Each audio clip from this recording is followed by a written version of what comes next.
Da igual si son católicos, si son evangélicos, da exactamente igual. La gente siempre busca puntos de referencia, ¿no? Los jóvenes buscan al cantante de moda, ¿verdad? Las personas siempre buscan a alguien a imitar cómo se viste, cómo se peina, cómo habla, cómo actúa, cómo vive. Y a veces también dentro del mundo cristiano hay creyentes que inconscientemente depositan, ponen excesiva confianza y su mirada, llámese en el pastor, llámese en el obrero o como sea. Y nosotros hemos luchado y lo haremos con uñas y dientes a lo largo de toda nuestra vida para que jamás, nunca nadie atribuya la gloria a nosotros ni piense que es porque nosotros no somos nada, hermano. Decía Santiago cuando escribía su hermosa carta que Elías, el profeta Elías, uno de los grandes varones de Dios en la historia del pueblo de Israel, era un hombre sujeto a pasiones semejantes a las nuestras. Pero Dios lo usaba, Dios lo bendecía. Y no sé si alguna vez algunos de ustedes se han preguntado por qué la Biblia no ocultó los defectos, los pecados, las carencias, las debilidades de grandes personajes bíblicos como por ejemplo Elías. Que dice la Biblia que estaba un día en la cordillera, una cordillera montañosa al norte de Israel que se llama el Monte Carmelo, y en lo alto de ese monte desafió a cientos de profetas falsos, profetas que le rendían culto a Baal. Estaban financiados por la corona, por la reina Jezabel, que era la esposa del rey Acab, una pareja perversa que llevó espiritualmente al país a la ruina, a la descomposición total, moral y espiritual de la nación. Y ahí se levanta este hombre de Dios llamado Elías, un solitario de la vida, pero que el Señor lo levanta y pone en su corazón que desafíe en una mañana en lo alto de esa montaña a los profetas de Baal, diciéndoles que si ellos verdaderamente están plenamente convencidos de que Baal es el verdadero Dios, pues ahora tienen una oportunidad extraordinaria para poder demostrarlo. La prueba era muy fácil. Construyamos unos altares de piedra, pongamos en lo alto de ese altar un buey troceado, invoquen a su Dios y en vez de prender nosotros el fuego, que vuestro Dios lo haga. Y de esa manera quedará claramente evidenciado de que vuestro Dios es el verdadero y no el mío. Por lo tanto, ellos aceptaron el desafío, estaban sinceramente equivocados.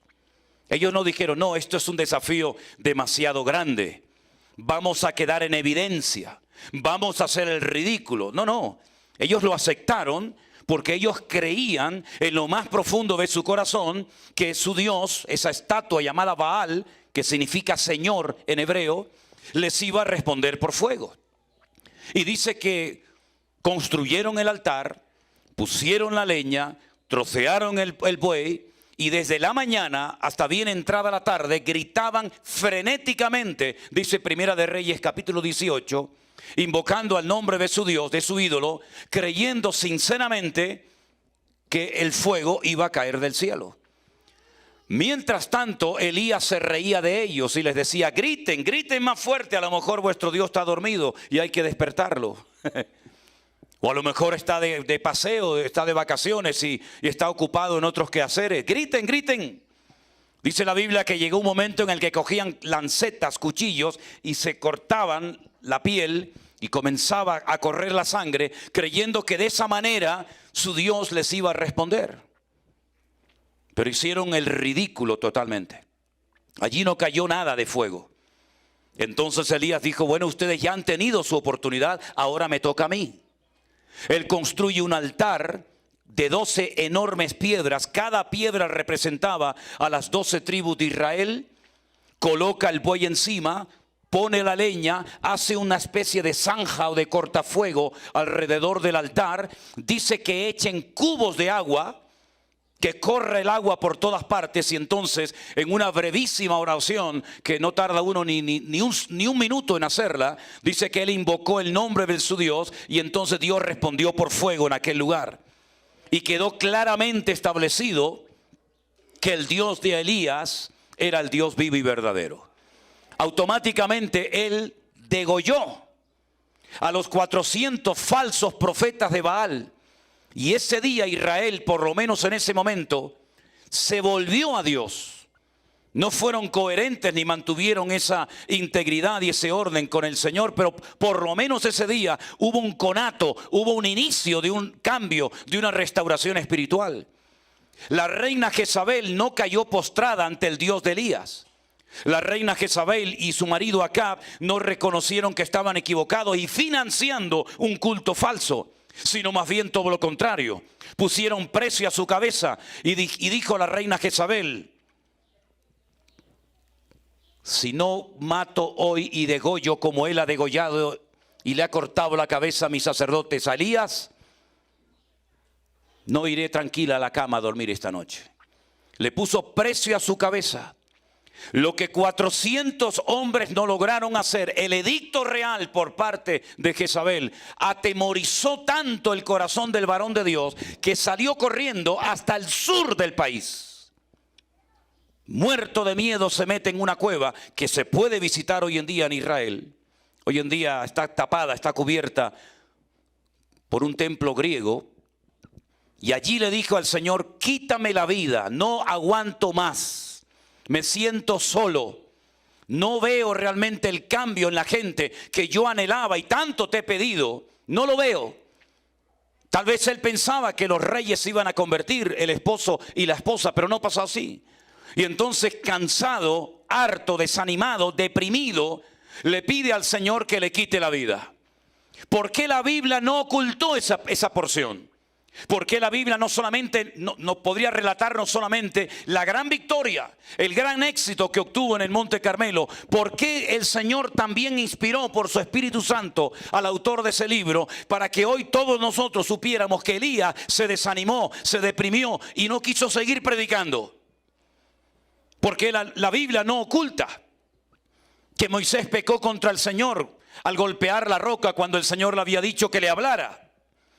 Porque el Señor no oculta el pecado del rey David, un hombre que escribió 75, 77, tal vez más salmos de la Biblia. Un hombre que simplemente hacía tocar unas cuerdas en su arpa y los demonios salían corriendo. Un hombre que derrotó a gigantes, un hombre que mató leones, un hombre que mató osos, el dulce cantor de Israel. ¿Por qué la Biblia no ocultó su pecado con Betsabé?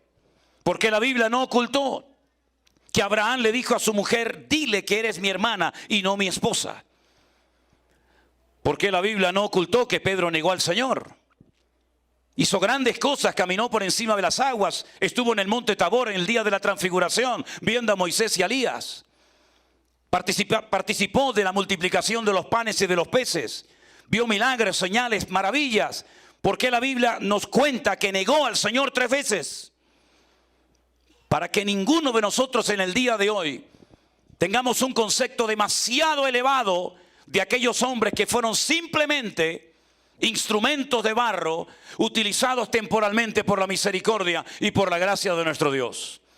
Exactamente igual quiero dejar bien claro en este día a todos ustedes y a todos los que verán este culto posteriormente, que no hay ningún mérito personal, no hay nada especial, no hay nada que les tiene que motivar a ustedes a poner su mirada en nosotros. Ya muchos cristianos desde los días del confinamiento nos contaban que salieron de sus respectivas iglesias desanimados, apaleados y heridos. ¿Por qué? Porque se fiaron demasiado del hombre. Y la Biblia dice: maldito el varón que pone su mirada en el hombre. Más bienaventurado el varón que pone su confianza en el Señor.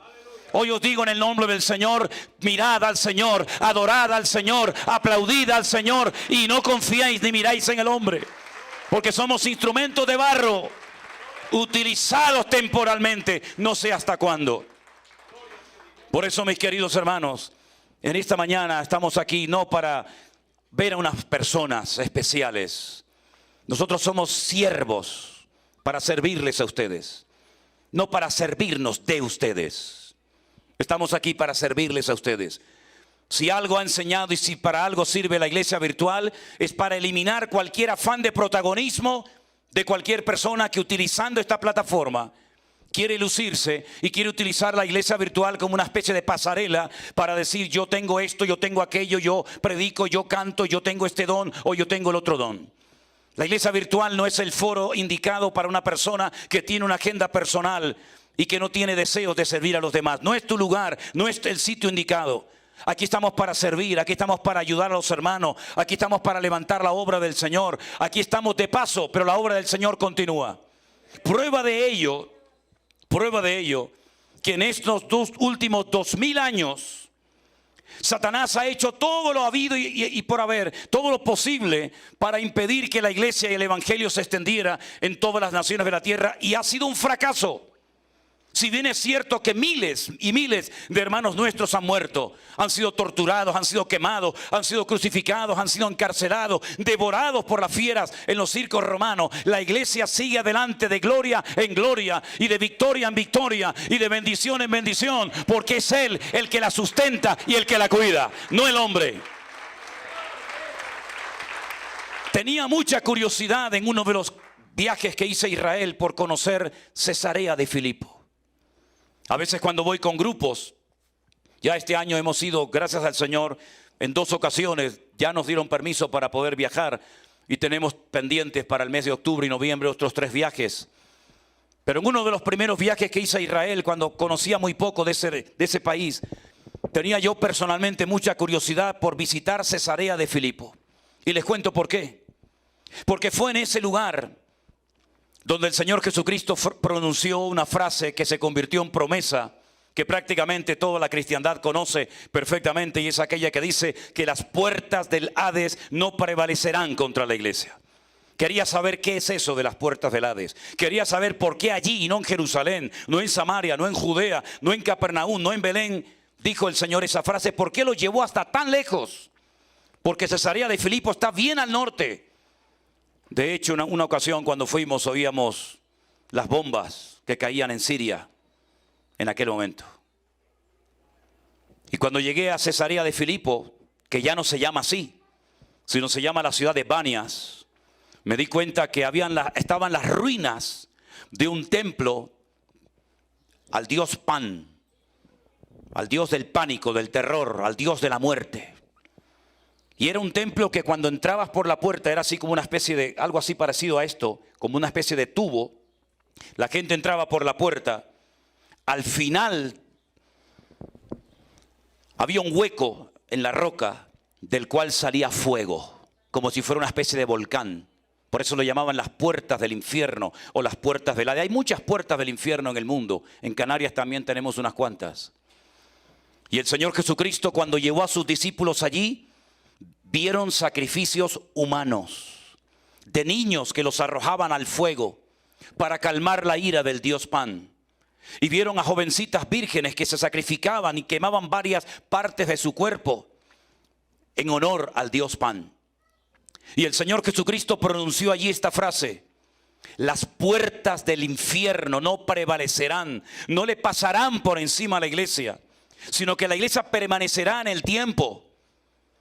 Y al poco tiempo de haber pronunciado el Señor esa frase célebre en aquel lugar, dejó de salir fuego de aquella cueva.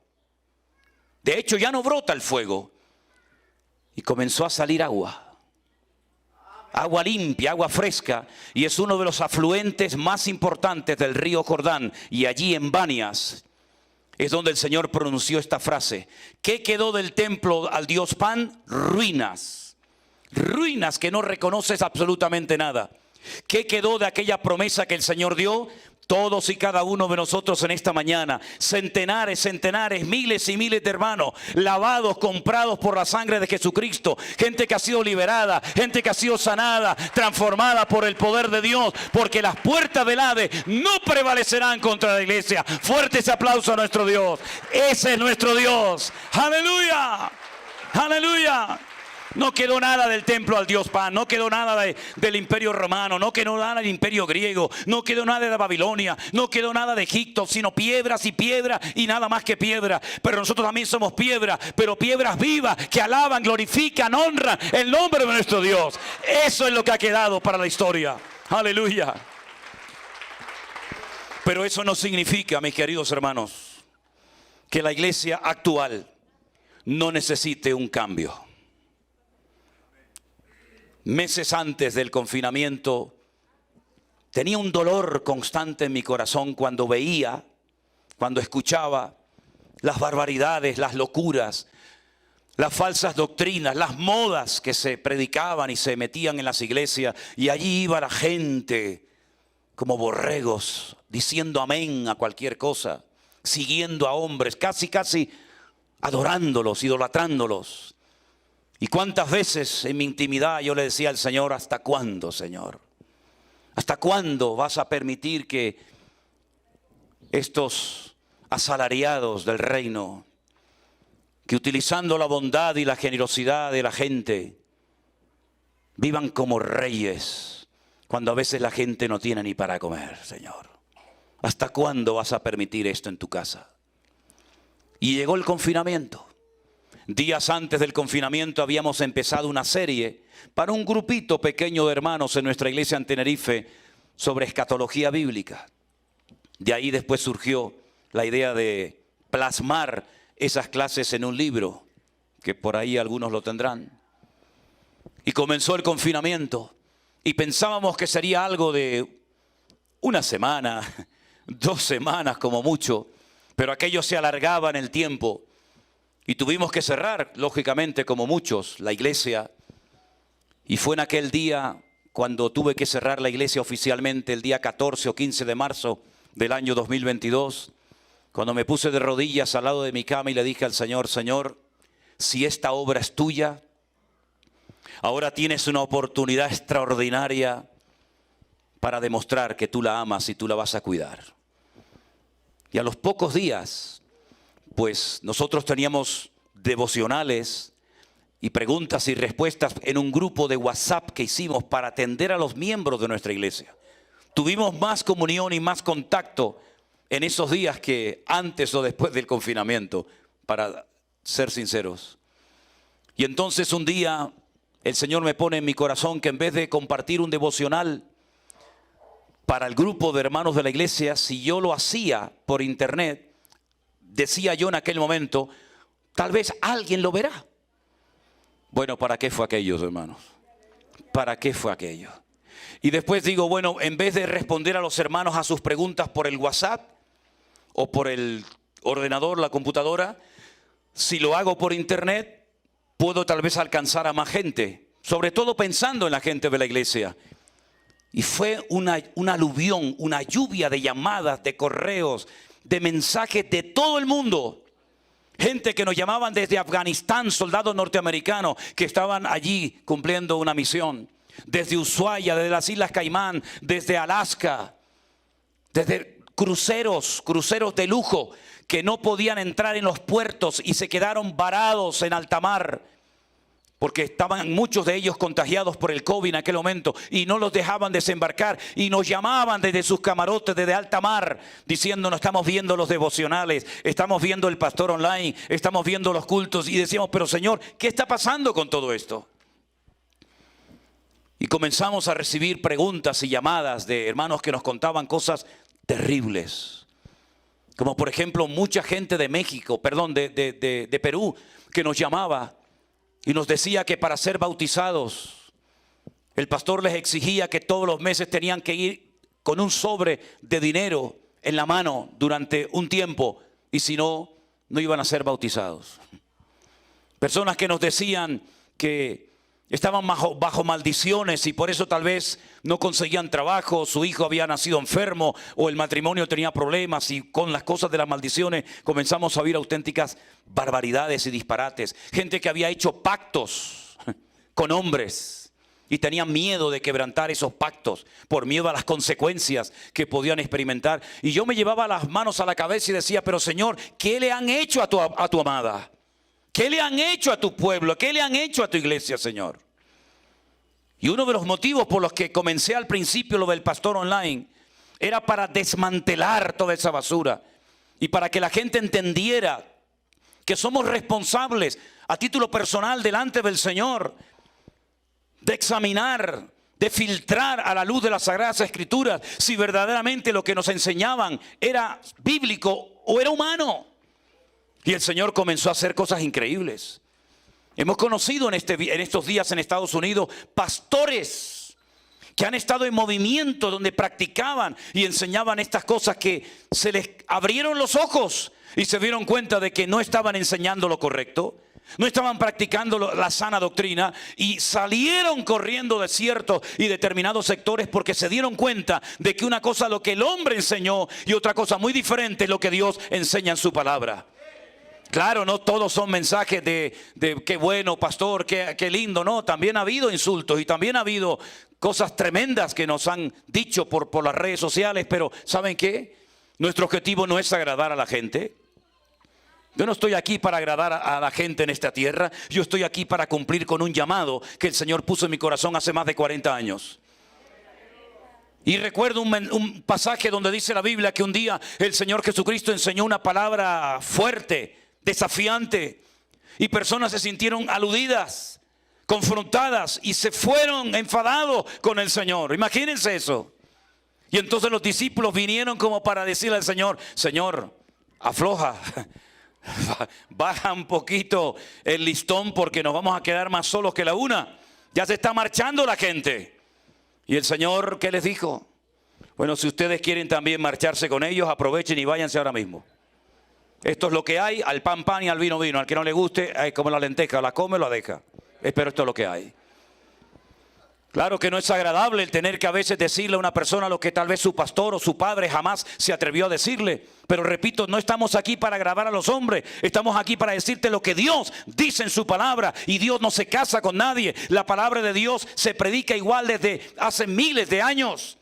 Y nosotros tenemos hoy en día la obligación de decirle a la gente: eso no es de Dios. ¿Cuántas personas que han sido católicas, algunos de ellos muy practicantes y la mayoría nada practicantes, cuando nos llamaban a nosotros y les decíamos: lea la Biblia, lean la palabra de Dios, comenzaron a leer la Biblia, por ejemplo, por Éxodo capítulo 20, los famosos 10 mandamientos, y se dieron cuenta que lo que nos habían enseñado desde pequeños por el catecismo. Y yo estudié toda mi vida en colegios de curas, en Venezuela, en los maristas, y en España, en los salesianos. Y me sabía toda la liturgia y todas las oraciones, y dirigí el rosario y le robé el vino al cura y todo lo que ustedes se puedan imaginar. Cuando leían los verdaderos 10 mandamientos, se le caían las escamas de los ojos, porque nunca nadie les había dicho: al Señor tu Dios adorarás y a Él solo servirás.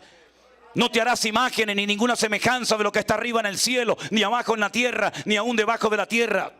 No te inclinarás ni las adorarás, porque yo soy el Señor tu Dios, celoso, ¿verdad? Nunca nadie le había dicho eso. Y solos se convertían en sus casas, solos. Porque lo grande de la iglesia virtual es que la obra invisible pero real, quien la ha hecho y la mantiene, es el Señor. Nos hemos metido en la casa de miles y miles de personas sin pedir permiso, y el Espíritu Santo, tomando esta palabra, ha tocado ese corazón endurecido, ha tocado a ese santero, ha tocado a ese brujo, ha tocado a ese idólatra, ha tocado a miles de personas, y han llegado al conocimiento de la verdad y han experimentado la libertad gloriosa de los hijos de Dios. Porque la verdad trae libertad a la vida del hombre. ¿Cuántos dicen amén? Pero leyendo el Nuevo Testamento, y ustedes me imagino que ya habrán leído muchas veces el Nuevo Testamento, uno se encuentra que desde el inicio del cristianismo hasta hoy en día no hay una iglesia perfecta. Nosotros no somos una iglesia perfecta. La iglesia virtual no es algo perfecto. Tampoco las iglesias presenciales que tenemos por diferentes partes del mundo no son iglesias perfectas. No somos pastores perfectos. Nuestro matrimonio no es un matrimonio perfecto. Nuestras hijas no son perfectas. Nuestros obreros no son perfectos. El único perfecto es nuestro Dios. Y por eso es muy bueno leer cómo eran las iglesias en el tiempo de los apóstoles. Porque uno podría decir: bueno, hoy en día las cosas han cambiado, ha pasado mucho tiempo. Pero hermano, en el siglo I las iglesias tenían que ser algo increíble, tenían que ser extraordinarias. Pues se equivocan. Había cosas en aquellos tiempos que hoy en día, si ocurrieran en nuestras congregaciones, nos tiraríamos de los pelos de la cabeza. Y quiero llevarles solamente a un ejemplo. No importa si no han traído su Biblia, no se preocupen. Yo les voy a leer unos versículos muy interesantes de una carta que escribió Pablo a una iglesia en la ciudad de Corinto. La ciudad de Corinto era una ciudad muy cosmopolita, una ciudad de comercio, de negocio. Venían gente de todo el mundo a comprar y a vender sus mercancías. Claro, como venían de todas partes del Imperio Romano, había templos para todos los gustos. Usted quiere adorar a Júpiter, allí tiene el templo de Júpiter. Quiere adorar a Venus, allí tiene el templo de Venus. Quiere adorar a Artemisa, quiere adorar a Eros, quiere adorar al que quiera. Era una ciudad plagada de templos paganos por toda la ciudad. Y Pablo, cuando desciende de Grecia, llega a la ciudad de Corinto y se da cuenta de que Corinto es una ciudad idólatra, una ciudad con una promiscuidad sexual brutal, una ciudad corrupta, una ciudad de pecado. Era la Sodoma y Gomorra del tiempo del Nuevo Testamento. Y Pablo, por la gracia del Señor, se para allí un año, predica el Evangelio. Y él dice, les prediqué a Cristo crucificado y a este resucitado. Y cuando predicaba no utilizaba términos muy profundos, ¿verdad? Y muy sofisticados, para que si alguno de ustedes llega a convertirse, no diga que se convirtió por mi elocuencia o por mi sabiduría, sino por el poder de Dios, que es el que cambia las vidas. Y entonces pasa el tiempo y Pablo se va de la congregación. Y comienzan a venir por la iglesia otros ministerios, como por ejemplo el de Pedro, que en esta carta lo llaman Kefa o Cefas. Y como por ejemplo también Priscila y Aquila, un matrimonio muy usado por el Señor en aquella época. Y como por ejemplo aquel gran varón de Dios que dice la Biblia que tenía un gran conocimiento de las Escrituras, era un hombre ferviente de espíritu y al que Pablo le rogó que fuera a predicar la palabra, y estoy hablando nada más y nada menos que de Apolos. La iglesia internamente se dividió. ¿Por qué? Porque cada uno tiene su estilo. No somos clones, cada uno tiene su forma. Y cuando escuchaban predicar a Apolos, la gente quedaba con la boca abierta porque decían, qué sabiduría tiene este hombre, qué conocimiento de las Escrituras. Y entonces la gente iba al culto cuando venía a predicar este varón de Dios. Pero cuando venía a predicar otro hermano o a dar una enseñanza bíblica, pues no aparecían. Y entonces la iglesia estaba internamente dividida, cosa que nunca tiene que ocurrir entre nosotros. Y le llega a través de una familia de la iglesia que se llama la familia de Cloé este informe negativo a Pablo y le dicen, la iglesia está internamente dividida. Unos dicen que son tuyos, otros dicen que son de Apolos, otros dicen que son de Cefa, otros dicen que no son de nadie sino de Cristo. Y esto es un lío. Un desorden. Y Pablo escribe una carta. Y en el capítulo 3 de la carta de Pablo a los Corintios, a partir del versículo 1, dice así la palabra del Señor. De manera que yo, hermanos, no pude hablaros como a espirituales, sino como a carnales, como a niños en Cristo. Os di a beber leche y no vianda, porque aún no erais capaces, ni sois capaces todavía. Porque aún sois carnales, pues habiendo entre vosotros contiendas y disensiones, ¿no sois carnales y andáis como los hombres? Porque diciendo el uno, yo ciertamente soy de Pablo, el otro yo soy de Apolos, ¿no sois carnales? ¿Qué es Pablo? ¿Qué es Apolos? Servidores por medio de los cuales habéis creído, y eso según lo que a cada uno concedió el Señor. Yo planté, Apolos regó, pero el crecimiento lo ha dado el Señor. Así que ni el que planta es algo, ni el que riega, sino Dios, que es el que da el crecimiento. El que planta y el que riega son una misma cosa, aunque cada uno recibirá su recompensa conforme a su labor. Nosotros somos colaboradores de Dios. Vosotros sois labranza de Dios, edificio de Dios, conforme a la gracia que me ha sido dada. Yo como perito arquitecto puse el fundamento. Otro edifica encima.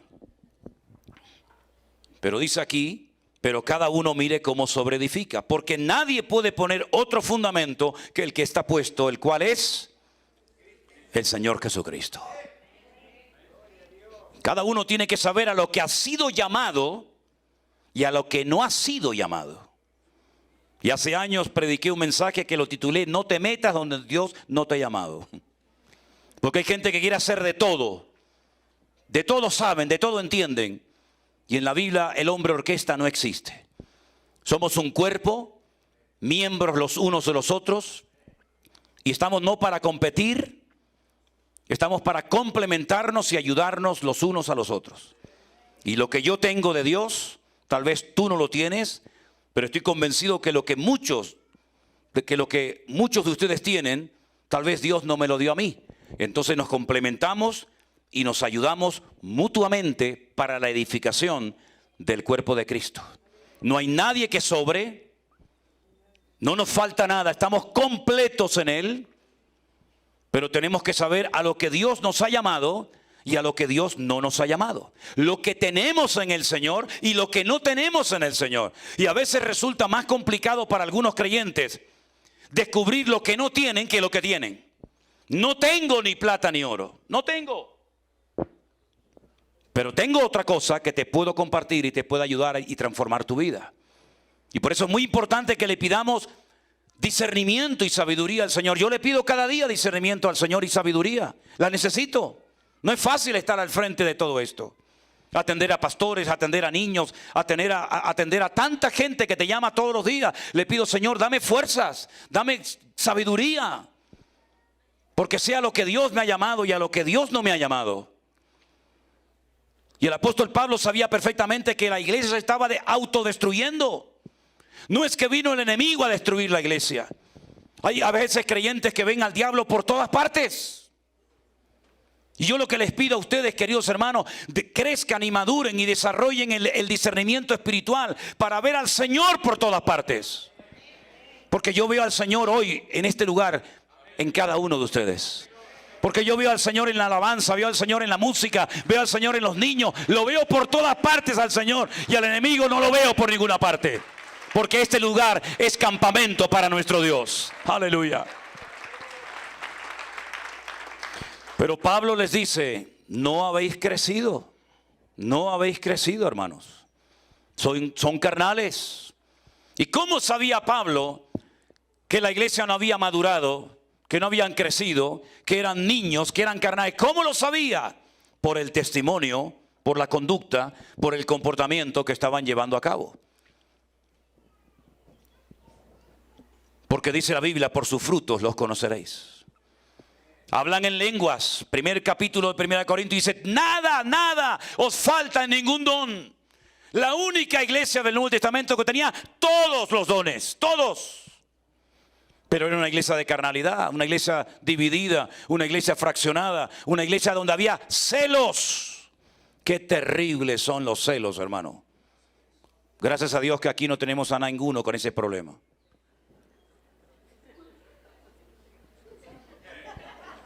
El pastor no me saludó y lleva media hora hablando con ella y a mí no me ha hecho ni caso. Por favor, maduremos, maduremos. Cuando yo era un niño, hablaba como un niño, pensaba como un niño, juzgaba como un niño. Mas cuando ya fui hombre, dejé lo que era de niño. Es tiempo de avanzar, es tiempo de crecer, es tiempo de dejarnos de ver el ombligo. Y es tiempo de comenzar a ver el mundo como el Señor lo está viendo. Mi necesidad, mi problema, mi situación no es nada en comparación con lo que este mundo necesita. Este mundo enfermo que le ha dado las espaldas al Señor. Y necesitamos hombres y mujeres maduros. Que no importa si me llaman o me aplauden o me critican o me dan dinero o no me dan nada. Si me saludan, no me importa nada de eso. La mejor manera de que usted nunca se sienta ofendido, la mejor manera de que usted nunca se sienta mal, es no espere nada de nadie, pero espérelo todo de Él, de nuestro Dios, el eterno y bendito Salvador del mundo. Qué lástima, la iglesia de Corinto empezó tan bien y estaba comenzando a entrar en una dinámica muy peligrosa. Y Pablo tiene que poner orden en la iglesia. Mi pregunta es, desde marzo del 2020 hasta hoy, ¿qué hemos aprendido, queridos hermanos? ¿Hemos captado el mensaje? ¿Ustedes creen que fue casualidad que el mundo entero, que toda la cristiandad, por primera vez en la historia de la humanidad, nos encerraran en nuestras casas? ¿Creen que aquello no lo permitió el Señor? Aquellos hombres o hermanas que decían, es que no tengo tiempo para leer la Biblia, es que no tengo tiempo para orar, es que no tengo tiempo para congregarme. Dios dijo, ya verás cómo vas a tener tiempo, querido. Te va a sobrar el tiempo. ¿Y cuántas personas comenzaron a leer la Biblia después de 20 años en la iglesia? Y decían, hermano, yo he aprendido con ustedes en un año más que en toda mi vida. Digo, pues no debería de haber sido así. No debería de haber sido así. ¿Y cuántas personas por no haber leído y escudriñado las Escrituras se dejaban llevar como borregos? Pero en la Biblia hay un pasaje muy interesante que incluso hasta algunos han cuestionado. Pero es una regla de oro. Cuando el apóstol Pablo llegó a un lugar llamado Tesalónica, la gente le oía y a todo decía amén. Porque bueno, al fin y al cabo lo que Pablo enseñaba era sana doctrina y no cuestionaba nada. Ay, amigo, pero cuando bajó a Berea, dice que estos eran más nobles. ¿Por qué? Porque cuando Pablo terminaba de compartir la palabra, dice que escudriñaban a la luz de las Sagradas Escrituras si estas cosas eran así o no eran así. En otras palabras, no se dejaban manipular, no se dejaban engañar, no se dejaban atraer ni seducir por nadie. Así tenemos que ser los cristianos del Centro Evangélico Vida Nueva. Da igual si es Manolo, Anderson, Alberto, quien sea, da igual. Primeramente vamos a ver si eso está en la Biblia.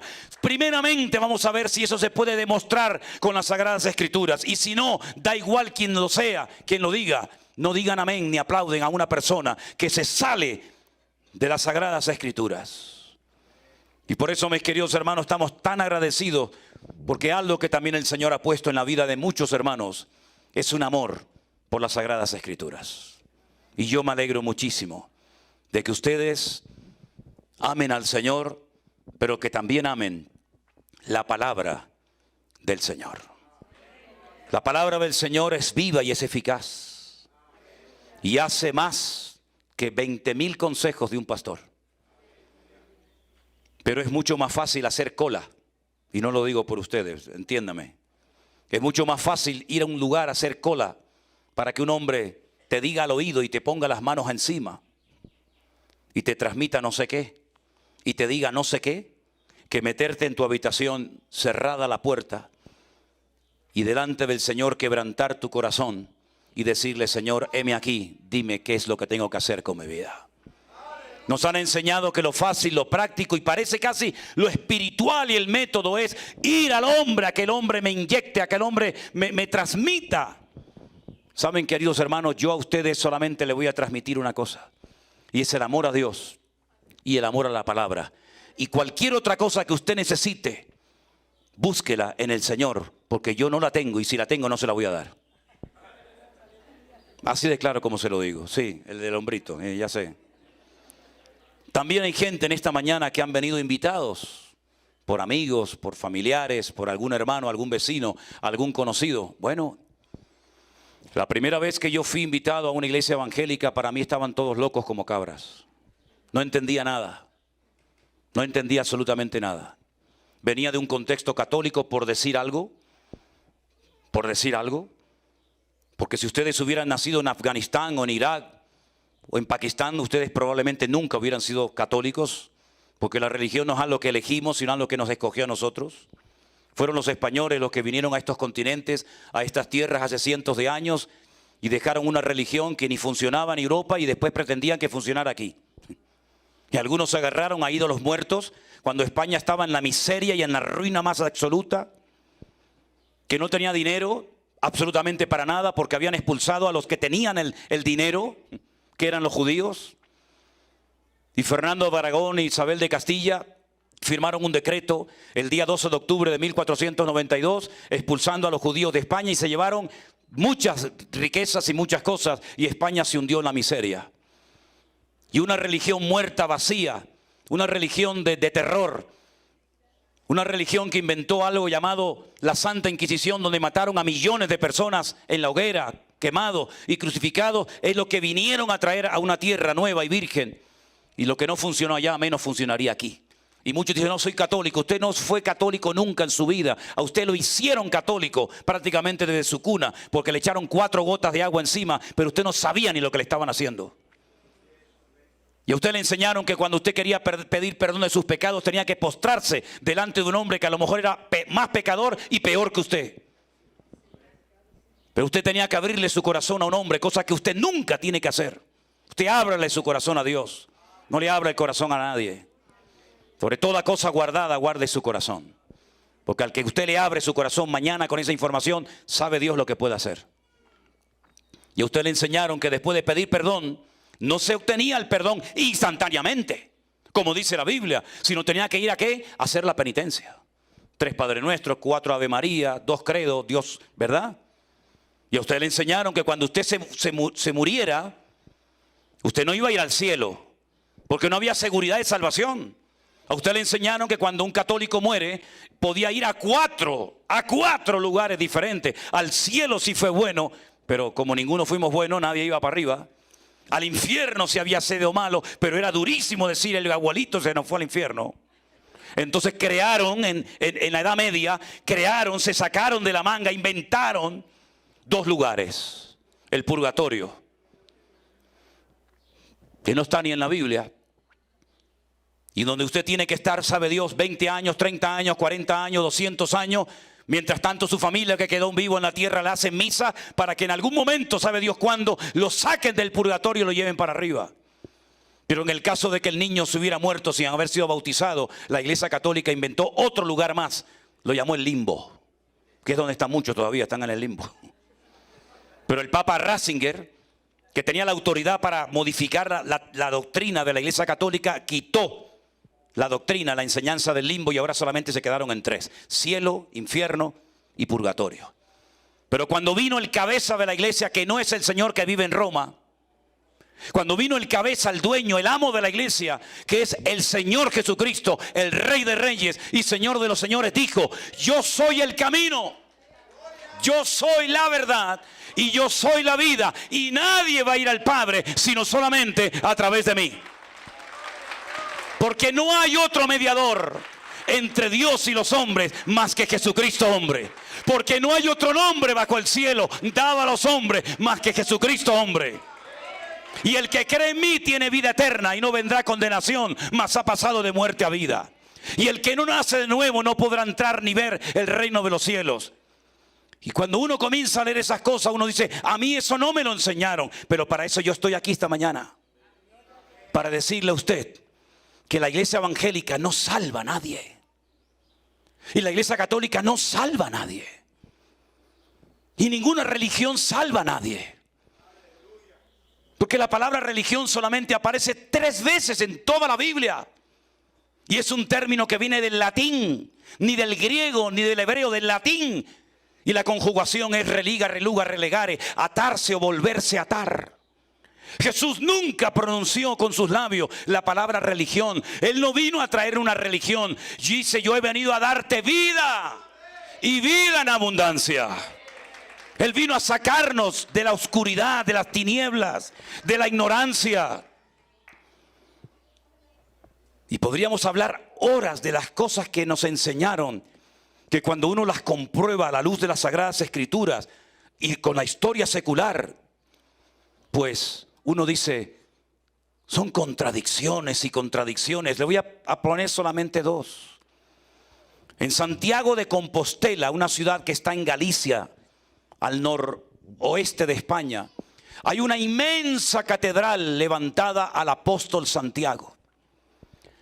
Y la gente hace colas, horas y horas. Y algunos caminan meses haciendo todo el recorrido del famoso Camino de Santiago, que es lo contrario a lo que hacían los musulmanes de oeste a este a la mezquita, sino es de este a oeste, porque se les decía que el que recorría como mínimo 100 kilómetros para ir a ver al apóstol Santiago y darle un abrazo a la estatua, automáticamente sus pecados eran perdonados. Y cada 5 años se daba una bendición que se llama en latín urbi et orbi, que es el pecado instantáneo de toda la gente que estuviera allí en aquel momento. Y la pregunta es: ¿cómo llegó este caballero, este apóstol Santiago, a España? Si usted sabe algo de geografía, Santiago vivía en Jerusalén, al otro lado del Mediterráneo. Y Santiago o Santiago de Compostela está al otro lado, hacia arriba del Mediterráneo, en el mar Cantábrico. Pues cuenta la historia que había un viejito que estaba en un pueblo llamado el pueblo de Padrón, de donde son famosos los pimientos de Padrón. Y allí estaba, y de repente él estaba allí dando un paseo por el río y apareció una barca, sin nadie pilotándola, una barca. Y dentro dice que había un cuerpo. Y dijo, un muerto. ¿Este quién es? Y dijo, el apóstol Santiago. Se vino una barca sola desde Jerusalén, atravesó todo el Mediterráneo, subió toda la costa de Portugal, llegando al norte de España, se metió por un río y llegó hasta Galicia. Y me llaman a mí loco, y yo soy loco, y radical y fanático. Bueno, cogen al muerto, hacen una iglesia y dicen, Santiago el apóstol está aquí. Y entonces la gente comenzó a ir a ver al apóstol Santiago para recibir una bendición. Pero amigo, llegaron los árabes a España y comenzaron a conquistar con el Islam y con el Corán todos los países, y fueron viniendo hacia Europa y fueron conquistando uno y otro y otro y otro y otro país, y llegaron por el norte de África, y entonces saltaron el estrecho de Gibraltar desde África a España, que hay 14 kilómetros, y saltaron los musulmanes y llegaron a España y la conquistaron prácticamente toda, no toda, pero casi toda. Y estuvieron 800 años oprimiendo la vida de la gente y obligaban a la gente a ser musulmanes. Hasta que por ahí se levantaron unos españoles por el norte, por allí por Asturias, y dijeron, hay que expulsar a esta gente de España, pero necesitamos ayuda de lo alto. Y entonces cuenta la historia que Santiago, el de la barca, ¿se acuerdan el de la barca? Se levantó, se montó en un caballo blanco y sacó una espada, y cuando los árabes lo vieron salieron corriendo y se fueron de España, y España fue libre. Y yo estoy loco. El muerto vino solo en una barca hasta España, siglos más tarde se levanta, se monta en un caballo y ganamos la guerra a los árabes por el caballero que estaba muerto. Pero espérate, que hay más. Esto es como los culebrones colombianos. Hay segunda parte. Me voy un año a Jerusalén, y cuando usted entra a la Jerusalén antigua, no a la moderna, sino a la Jerusalén antigua, la que está rodeada por unas murallas preciosas, resulta que cuando usted entra se encuentra la ciudad dividida en cuatro, los cuatro barrios: el barrio judío, el barrio árabe, el barrio cristiano y el barrio armenio. Los armenios son un pueblo que se convirtieron por Bartolomé. Fue el apóstol Bartolomé allí a Armenia, se convirtieron y siempre fueron cristianos. Resulta que vamos al barrio armenio y pasamos por la puerta de una iglesia enorme con un montón de gente en la puerta haciendo cola, y pregunto, ¿por qué hay tanta gente que viene aquí a este santuario a estar aquí? Y me dijeron, vienen a adorar a Santiago. Y yo dije como buen español, tranquilo, que Santiago lo tenemos nosotros allá. Y me dijeron, no. Dice, sabemos eso. Sabemos que los españoles tienen allá a Santiago, pero aquí tenemos la cabeza. Porque a Santiago le cortaron la cabeza, ¿se acuerdan? Entonces ellos se quedaron con la cabeza y los españoles se quedaron con el cuerpo. Y la gente paga y coge a los niños y los pasea por allí para que, ¿qué le parece? ¿Eso es lo que nos enseñaron? Eso es lo que es. Yo no estoy inventándome nada. Y cuando fui a la catedral de Ávila, la ciudad de Ávila en España, una ciudad preciosa, también totalmente amurallada, me encuentro en el altar mayor, enorme, un altar mayor en la iglesia católica, me encuentro un retablo aquí, y hay aquí como, en vez de estas cositas así, hay una figura de María cuando la están enterrando. Y yo llamé al cura.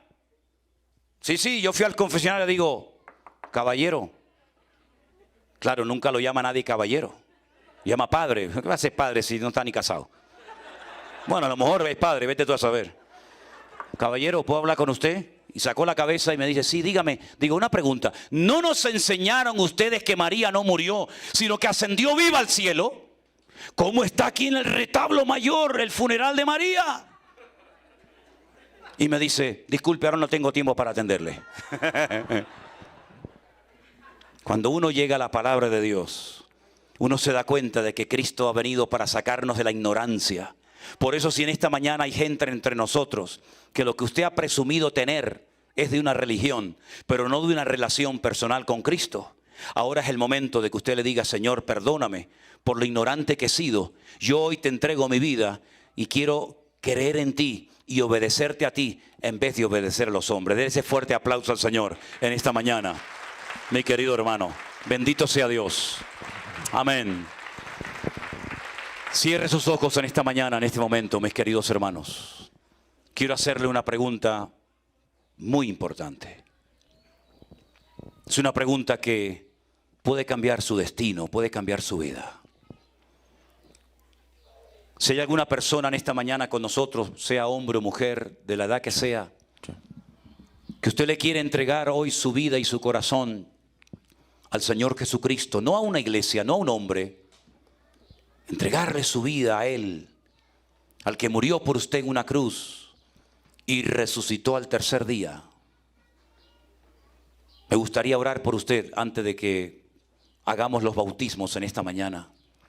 ¿Hay alguna persona entre nosotros que le gustaría, que sienten que ha llegado el momento de decirle, Señor Jesucristo, yo me entrego a ti? Yo te pido perdón por mis pecados, porque eres el único que me puedes perdonar. Indíquemelo levantando su mano en esta mañana y yo estaré orando por usted en este momento. Si usted le quiere entregar su vida a Cristo, Dios le bendiga. Dios le bendiga. A usted también. Dios le bendiga, amigo. Hay más personas que en esta mañana, Dios le bendiga también a usted.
confiando de que no nos caiga un palo de agua, de que no tengamos que salir corriendo a refugiarnos en otro lugar.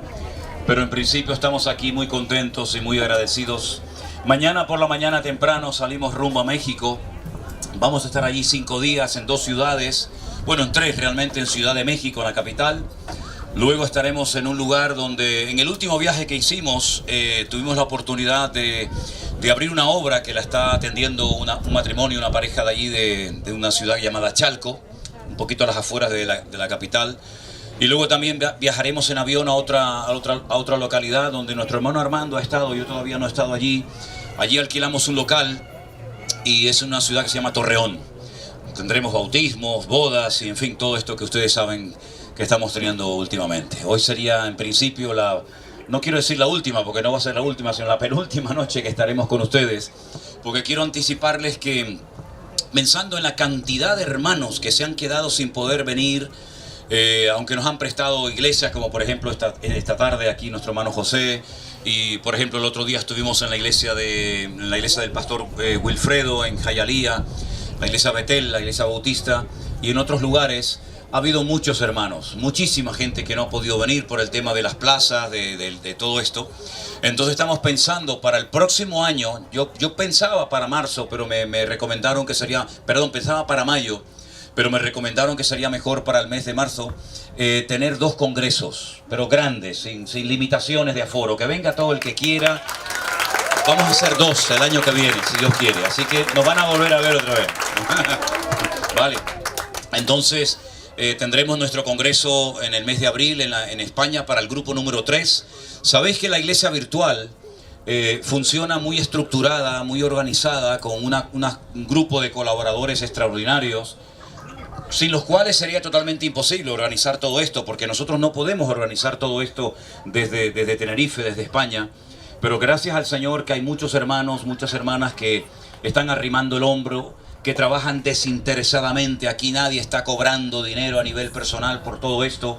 A mí me sorprende mucho porque yo no estoy acostumbrado cuando alguien me da la mano y me da un sobrecito o me da una ofrenda. Nosotros no hemos sido criados en esto, ¿sabe?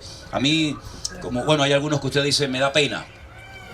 Nosotros pena es como... a nosotros la palabra sería nos da un poco de vergüenza, porque pena para nosotros es como tristeza, ¿no? No me da tristeza que un hermano me quiera bendecir, a veces no me da tristeza, me da alegría, pero al mismo tiempo me sorprende. Y yo le digo a todo el mundo lo mismo: nosotros no nos movemos por dinero, nosotros hemos vivido por fe. Nosotros sabemos lo que es sentarnos a la mesa y bendecir la mesa sin comida. Y lo hemos hecho en España y no hay ningún problema, y con un gozo tremendo. Y sabemos lo que es vivir en un apartamentito chiquitito donde la cocina estaba dentro de un armario y tenía... Sí, sabemos adaptarnos a las circunstancias, no hay ningún problema en eso. Llevamos 40 años sirviendo al Señor y nos sorprende el amor, la generosidad, los regalos. Yo le digo a Elena, ¿pero dónde vamos a llevar tantos regalos, muchachos? Sí, voy a tener un nieto, no 25 nietos, uno solo. Si hay tantos zapatitos, tantos gorritos y tanta cosa que yo digo, al muchacho lo voy a asfixiar si le ponemos todo esto encima, ¿no? Entonces, gracias, pero a nosotros no nos tienen que dar nada. De verdad, yo le estoy muy agradecido, pero no se sientan comprometidos con nosotros porque el favor no lo están haciendo ustedes a nosotros. Yo no estoy haciendo nada.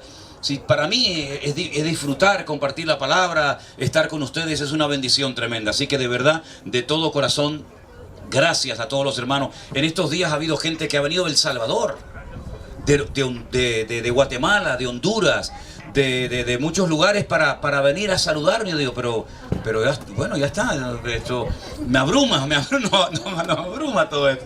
No estamos acostumbrados a tanta cosa. Y nos dice la gente... Usted tendrá que estar muy cansado. No digo, yo no estoy nada cansado, créame, no estoy nada cansado, pero si esto es una bendición que, con todo mi respeto, a más de uno le gustaría tenerla. ¿Saben lo que es poder ir a montones de lugares y que la gente te reciba, que la gente te exprese su amor? Y todo esto nosotros no lo esperábamos, porque cuando comenzamos a predicar en aquellos días del mes de marzo del 2020 en Tenerife, con la iglesia cerrada, con las sillas vacías, nosotros jamás en la vida nos imaginamos que hubiera tanta gente detrás de las cámaras.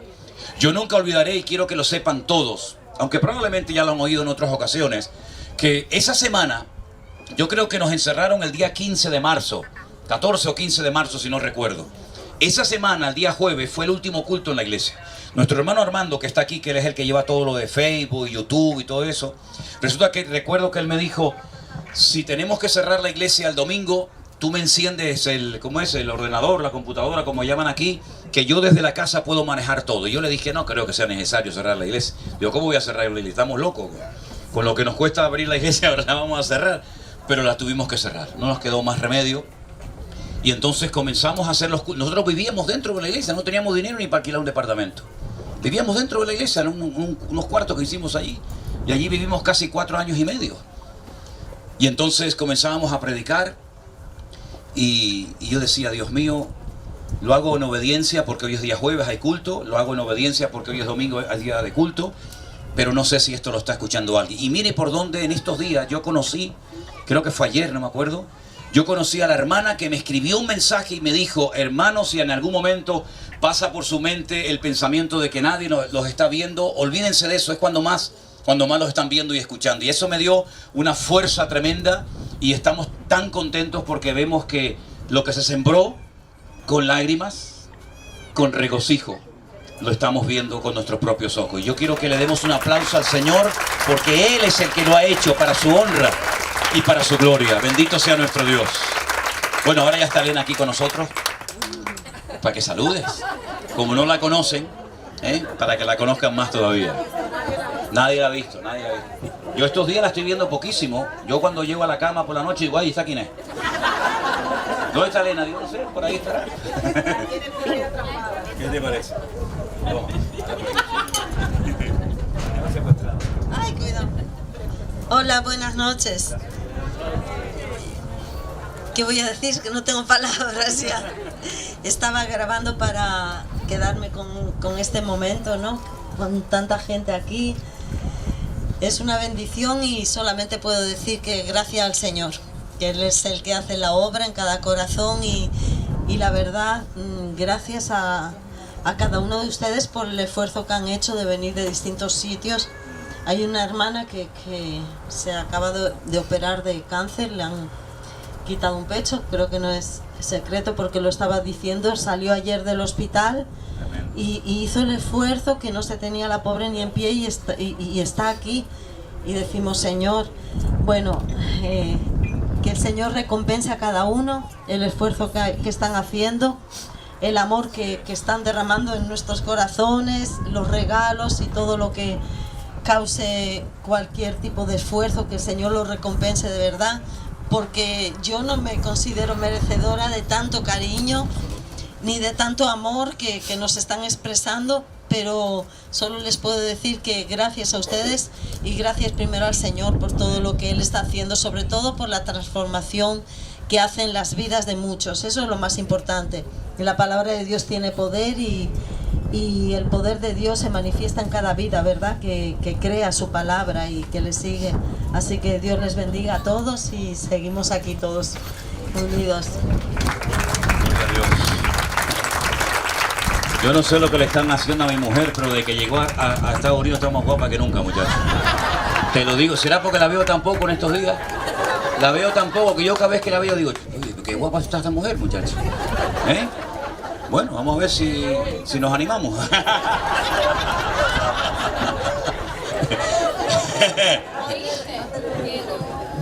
Hermanos queridos, voy a leerles una porción de la palabra. A ver si la puedo abrir por aquí. Miren, se encuentra en Segunda de Tesalonicenses. Segunda de Tesalonicenses, el capítulo 3. Voy a ver si les puedo leer unos versículos desde el versículo 1 en adelante. ¿Me aguanta alguien? Aguántame, aguántame. Gracias.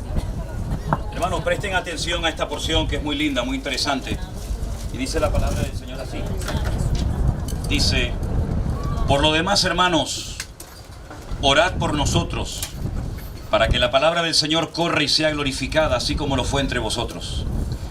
Y para que seamos librados de hombres perversos y malos, porque no es de todos la fe. Pero fiel es el Señor que os afirmará y guardará de todo mal. Y tenemos confianza respecto a vosotros en el Señor, en que hacéis y haréis lo que os hemos mandado.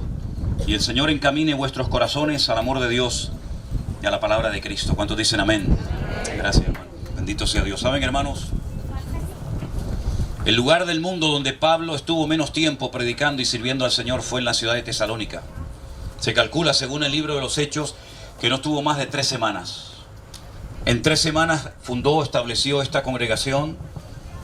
Una iglesia que desde el primer momento, desde el minuto 1, comenzó a ser muy perseguida. Muchos hermanos perdieron la vida, hasta el punto que comenzaron a desanimarse creyendo que ya estaban en medio de la gran tribulación.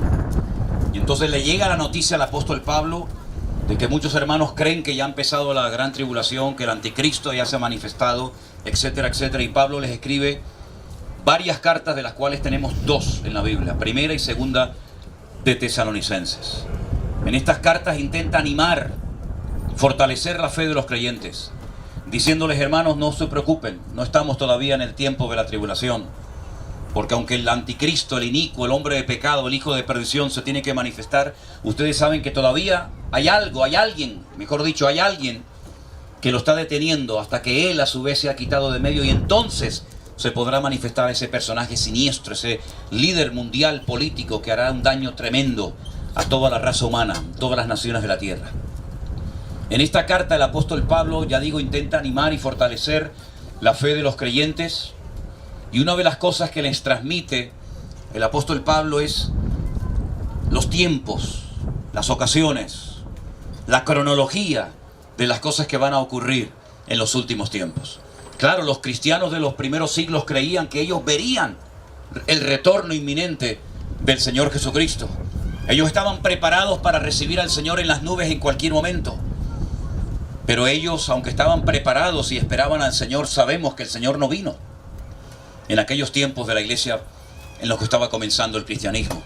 Estamos ya a más de 2000 años después de la muerte y resurrección de nuestro Señor Jesucristo, y Él aún no ha aparecido, aún no ha venido. Pero ya en aquellos tiempos también algunos comenzaron a dudar de si esta promesa se cumpliría en algún momento de la historia o no. Porque ¿por qué no viene? ¿Por qué no viene? ¿Por qué estamos esperándolo y nos matan y nos crucifican y nos queman y nos torturan y nos encarcelan? Y el por qué no viene el Señor. Y dice Pedro en una de sus cartas: hermanos míos, no os sorprendáis. ¿Me oyen bien todos? No os sorprendáis del fuego de prueba que os ha sobrevenido, como si alguna cosa extraña os aconteciese. Los mismos padecimientos que están ustedes experimentando hoy, los están padeciendo nuestros hermanos en todas las naciones de la tierra. Y el Señor no retarda su promesa, según algunos la tienen por tardanza, sino que es paciente y misericordioso con todos, deseando que ninguno perezca, sino que todos procedan al arrepentimiento. ¿Se da cuenta? Ese es el motivo principal, fundamental, por el cual el Señor aún no ha venido a llevar su iglesia a su presencia. Porque le está dando oportunidad a las naciones, a los inconversos, a las personas, para que se reconcilien con Dios. Porque el gran problema de las naciones no es la economía. El gran problema que el mundo está afrontando en este momento no son las guerras en diferentes países, que en este momento están en conflictos bélicos tremendos. El gran problema de la humanidad no son los virus, ni la crisis familiar que se está viviendo en todas partes del mundo, ni la apostasía, ni el descontrol terrible, ni las falsas doctrinas que pululan por las iglesias hoy en día. El gran problema de la humanidad es que está desconectada de la fuente de la vida, del eterno, del creador, que es nuestro Dios. Y la única posibilidad de que el mundo levante cabeza y de que las familias sean restauradas y el hombre sea bendecido y transformado es solamente por el poder de Cristo. No hay otra posibilidad, no hay otra manera. Y es tan importante esto que el Señor Jesucristo lo dio en forma imperativa, en forma de orden. Id por todo el mundo y predicad el evangelio a toda criatura. Y el que crea y se bautice será salvo, mas el que no quiera creer será condenado. Hay algunos círculos, sectores evangélicos que ya no hablan del infierno porque le mete miedo a la gente. Y tampoco hablan de la sangre. Y tampoco hablan de la condenación eterna porque dice que es como asustar a la gente y como que eso era una cosa de antaño, pero que hoy en día hay que hablar en otros términos. Hay que utilizar otro léxico. Porque el mundo ha cambiado, sí es cierto, ha cambiado, pero acá ha cambiado a peor. Porque es verdad que tenemos una tecnología tremenda. Ahora mismo ahí hay un montón de gente que nos están viendo en tiempo real, en directo, en varias partes del mundo. El hombre es capaz de comunicarse en tiempo real con gente del otro extremo de la tierra, pero todavía sigue desconectado del Creador, y por eso el hombre está como está, perdido, desorientado, confundido, vacío. Y ese vacío de mensaje que ha dejado la iglesia, lo ha aprovechado el otro, el enemigo. Y por eso hay tanta basura y tanta mentira y tanto veneno que ha contaminado y destruido a familias y a naciones enteras.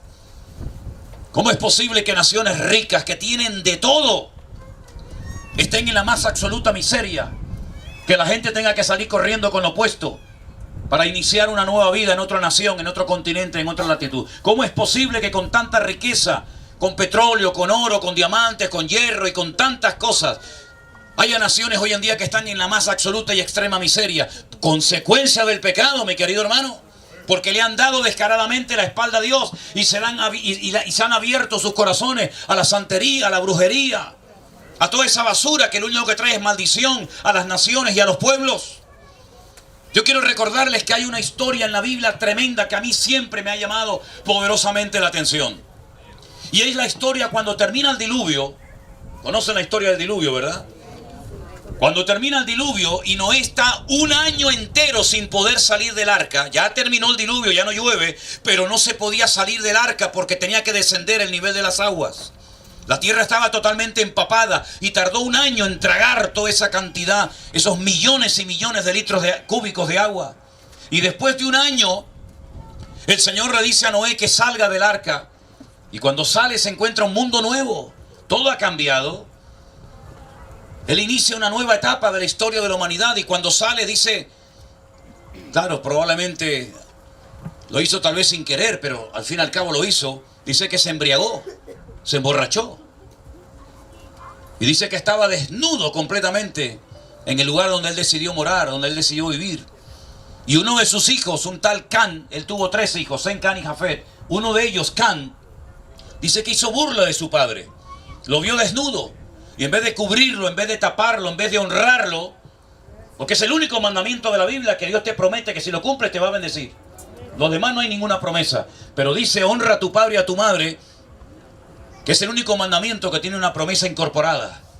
Y él fue a los hermanos con el cuento, con el chisme, y entonces vinieron y dice que caminaron de espalda y taparon la vergüenza, la desnudez de su padre, para no hacer burla y vergüenza de él. Y cuando Noé vuelve en sí, dice la Biblia que Noé maldice a alguien que en ese momento no existía. Maldice a un tal Canaán. No a Can, no el que lo vio desnudo y se burló, sino al hijo de Can, que se llamaría Canaán. Maldito sea Canaán. Aún no había nacido ese muchacho, pero ya estaba bajo ese estigma, bajo esa maldición tremenda del abuelo. Cuando el pueblo de Israel sale de Egipto después de 400 largos años de esclavitud, curiosamente el Señor dice que los saca de la tierra de esclavitud, le atraviesa toda la península del Sinaí y los lleva a un lugar llamado Canaán. No se llamaba Israel ni Palestina ni mucho menos, se llamaba Canaán, la tierra de los cananeos. Y había 7 naciones tremendamente poderosas que no tenían por qué vivir ahí.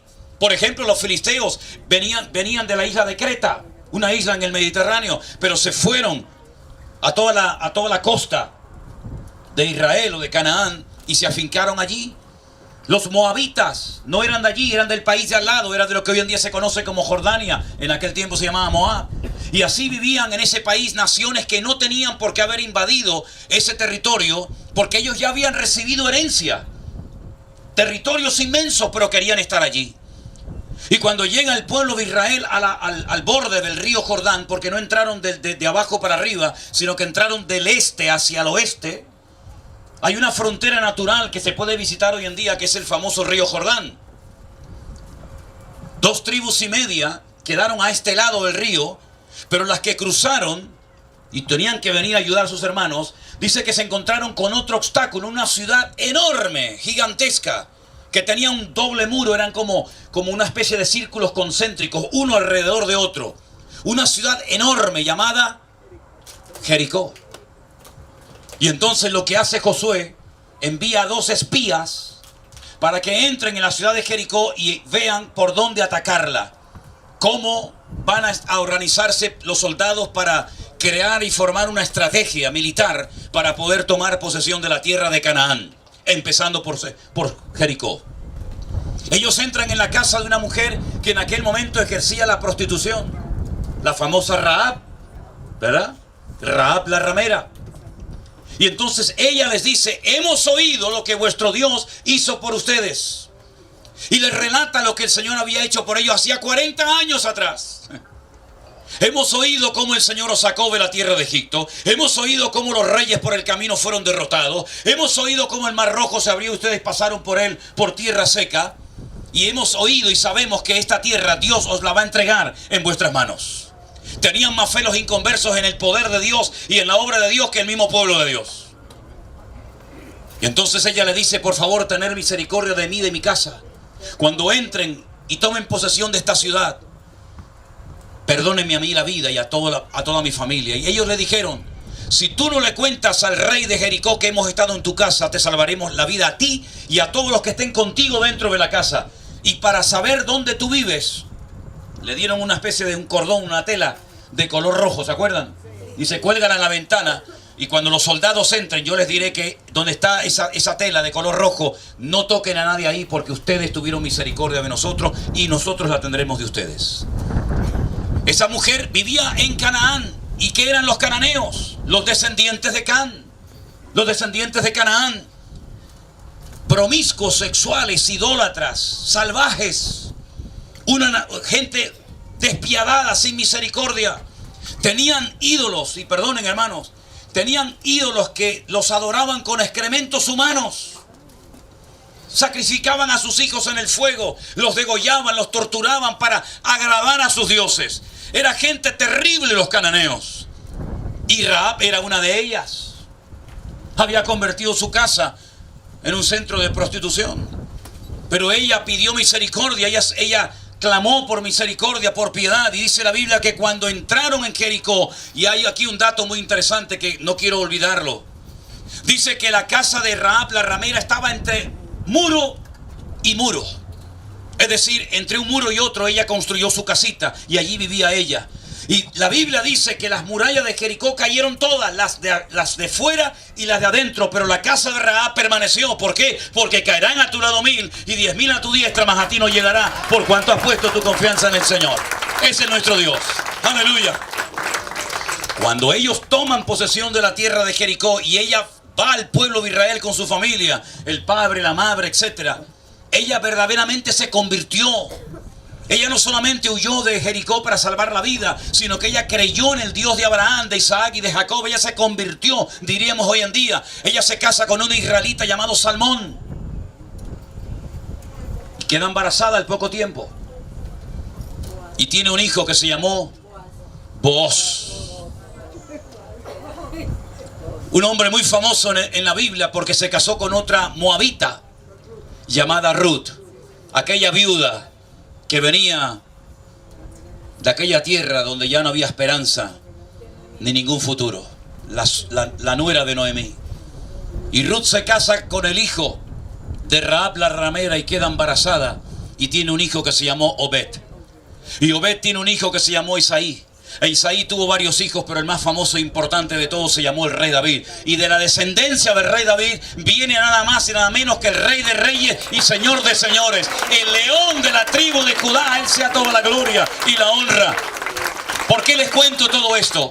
Porque Dios cambia la maldición en bendición cuando hay una verdadera conversión. De tal modo que el que está en Cristo, nueva criatura es. Las cosas viejas pasaron, he aquí todo es hecho nuevo, dice la Biblia.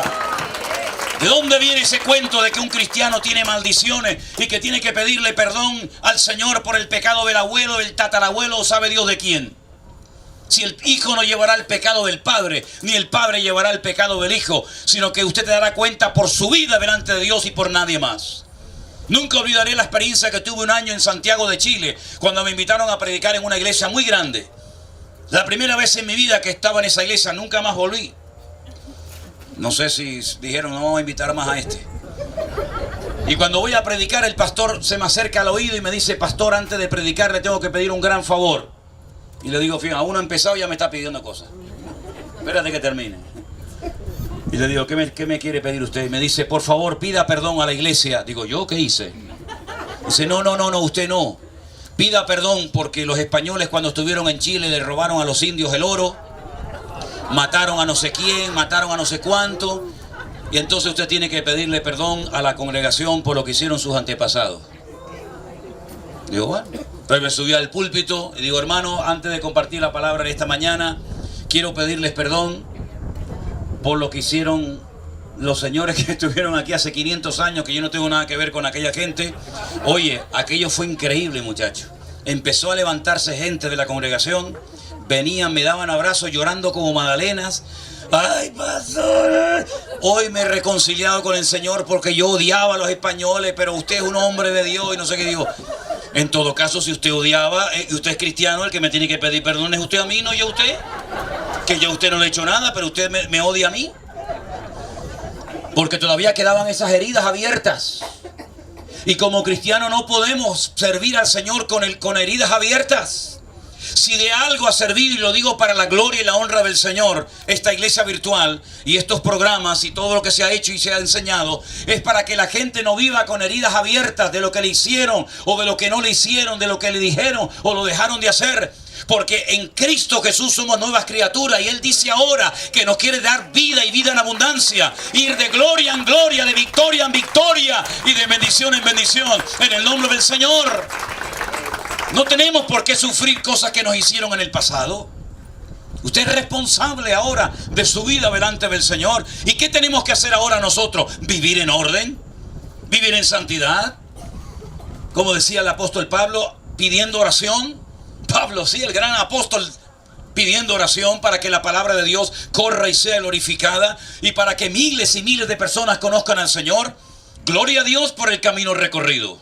Gloria a Dios por lo que hemos recibido y aprendido en este tiempo. Pero no se olviden de algo.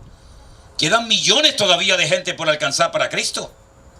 Quedan miles y miles de personas que no han oído el mensaje del Evangelio. Y queremos orar al Señor y pedir al Señor y pedirle fuerzas cada día para que podamos predicar su palabra a tiempo y fuera de tiempo, con ganas y sin ganas, con aplausos y sin aplausos. Pero todavía estamos en esta tierra para cumplir con la gran comisión, que es la de llevar a la gente a los pies de Cristo. No a una iglesia, no a un hombre, no a una denominación, sino que lo adoren, lo busquen a Él. Porque dice la Biblia, al Señor tu Dios adorarás y a Él solo servirás. Y ese es nuestro objetivo, hermano. Para eso vivimos. Para servir a Cristo hasta el último minuto de nuestra vida. Y que el Señor nos permita llevar a centenares, a miles y por qué no a millones de almas a los pies de Cristo. Y hoy en día el Señor ha puesto en nuestras manos unas herramientas tremendamente poderosas. Que no las tuvo Pablo, que no las tuvieron los primeros cristianos, como por ejemplo las redes sociales, los canales, Facebook, YouTube y todo eso, que usándolo bien para la gloria del Señor, trae mucha bendición y trae mucha restauración a las vidas. Y prueba de ello que muchos de los que están aquí en esta noche han experimentado lo que el Señor ha estado haciendo en estos últimos años, porque el Señor ha usado esas herramientas para poder llevar esperanza y vida a muchos corazones.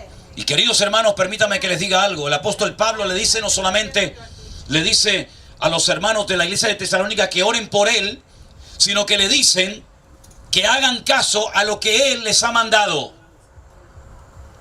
Y aquí me quiero detener y quiero dirigirme específicamente en este momento a los hermanos que forman parte de la iglesia virtual, no a los hermanos que son miembros de otras iglesias que yo ahí ni entro ni salgo, sino a los hermanos que forman parte de la iglesia virtual. ¿Y saben qué? Yo les voy a pedir lo siguiente: manténganse unidos entre ustedes todos los días de su vida. No permitan que nada ni nadie ocupe el lugar que solamente Cristo merece ocupar en este ministerio. Hermana, tome asiento, por favor. Hágame el favor, tome asiento y escúcheme que estoy predicando.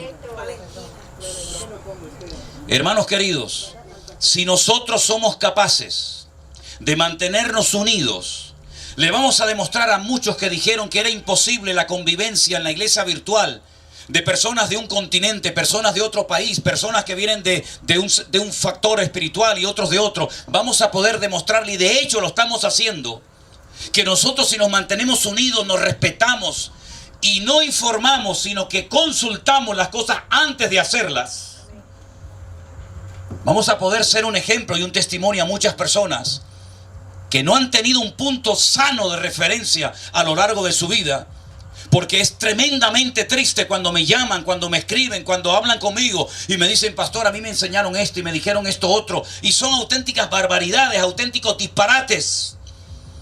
Pero si nosotros somos capaces de mantenernos unidos, orando los unos por los otros, peleando por lo que hemos llamado, mejor dicho, la Biblia ha llamado la sana doctrina.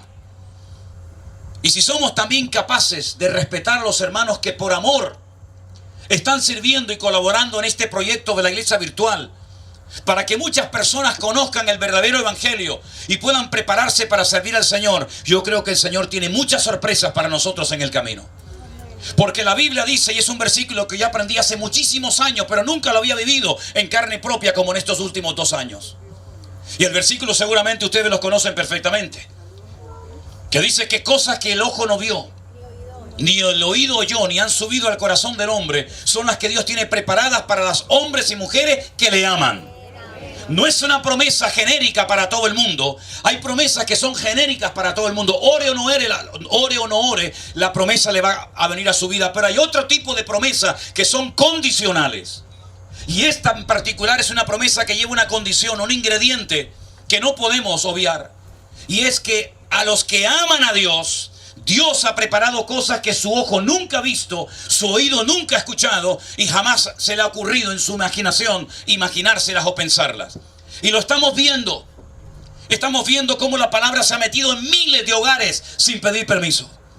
Estamos viendo cómo centenares de católicos que nunca habían leído la Biblia, ni sabían lo que era la Biblia, han comenzado a leerla y solos en sus casas han comenzado a llorar. Y el Espíritu Santo les ha quebrantado el corazón y han cogido todos los muñecos y los han tirado a la basura, sin que nadie vaya a su casa a presionarle, sin que nadie vaya a su casa a decirle nada. El Espíritu Santo hace una obra maravillosa. Y eso hay que mantenerlo. Eso hay que mantenerlo. Nosotros hemos luchado con uñas y dientes, si me permiten la expresión, para que la gente que tiene iglesias y tienen pastores no estén, como decimos en España, del tingo al tango. Usted tiene iglesia, una buena iglesia, y tiene un buen pastor, respételo, ámelo y quédese ahí. La iglesia virtual no se creó, la iglesia virtual no se abrió para sacar a la gente de las iglesias. No es una herramienta que va a competir contra pastores, denominaciones, porque ya no creemos en la iglesia presencial. No, en absoluto. Lo que pasa es que hay gente que a través de la virtualidad han conocido el reino de Dios, han conocido y experimentado el amor de Dios, y a esa gente había que darles una opción. Teníamos en principio la idea de alcanzar con la iglesia virtual a gente enferma, gente que no se podían mover de sus hogares, gente de lugares distantes donde no hay iglesia, donde no hay testimonio de nada.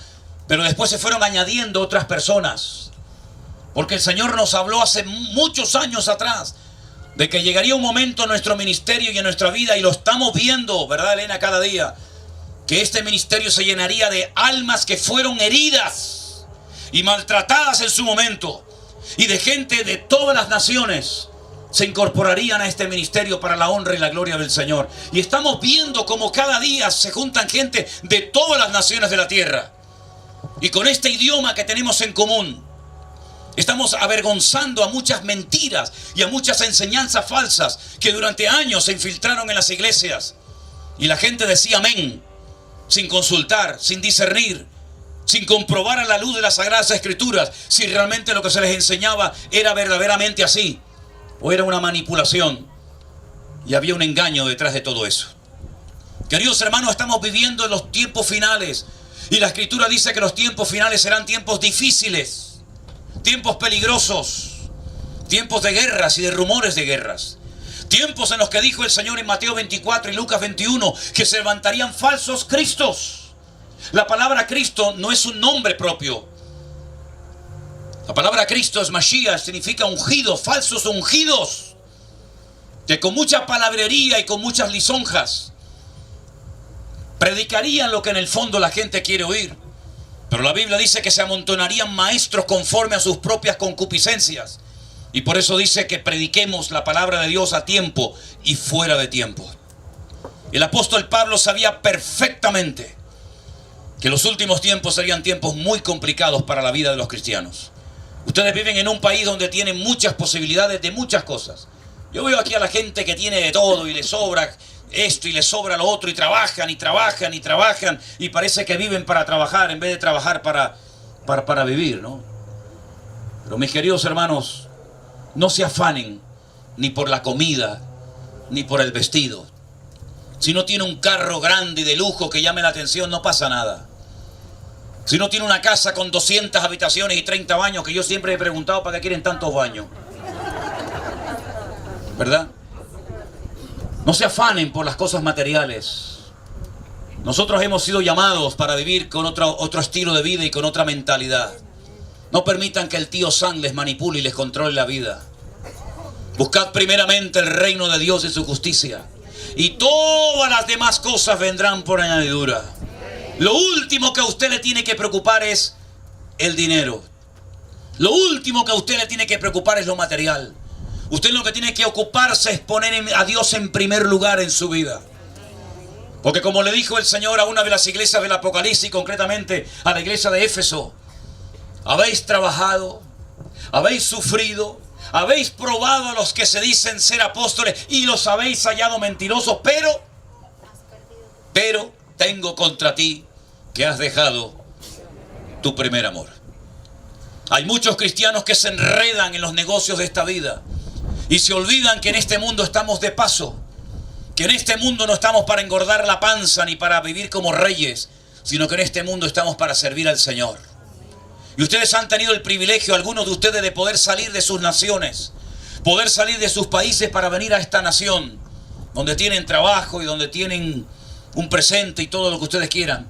Pero no se olviden de que usted vino a este país con un propósito, y no fundamentalmente un propósito material, sino para servir al Señor y para poder tener recursos en su mano, para poder ayudar a otros hermanos que no tienen ni la mitad de lo que usted tiene, pero que usted pueda ayudarles para que la palabra de Dios corra y sea glorificada.